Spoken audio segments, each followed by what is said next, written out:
அஸ்ஸலாமு அலைக்கும் வரஹ்மத்துல்லாஹி வபரகாத்துஹு. உங்கள் அனைவரின் மீதும் ஏக இறைவனின் சாந்தியும் சமாதானமும் உண்டாகட்டுமாக. பழைய கவிதை வரிகளில் தோகை மயில் தோகை விரித்தாடி என்றெல்லாம் கேள்விப்பட்டிருப்போம். உண்மையிலேயே நகர்ப்புறத்தில் வாழ்பவர்கள் அதை மிருக காட்சி சாலையிலே போய் தான் பார்க்க வேண்டும். நடைபயிற்சி சென்ற பொழுது ஒரு அற்புதமான தோகையை விரித்த அந்த மயிலை பார்க்குகின்ற ஒரு காட்சி கிடைக்கப்பெற்றது.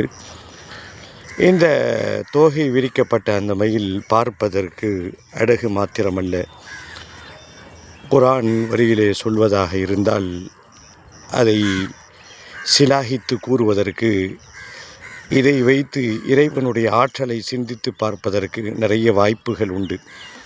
அந்த தோகையிலே இருக்கின்ற அந்த நிறம் மங்காது, என்ன வெயில் நின்றாலும் நிறம் மங்காது, மழையிலே கரையாது.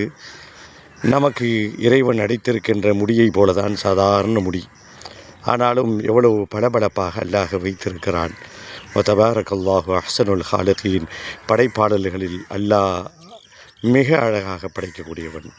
இறைவன் பரக்கத் பெற்றவனாகிவிட்டான். தொடர்ந்து பயணிப்போம், பேசுவோம் இன்ஷா அல்லாஹ்.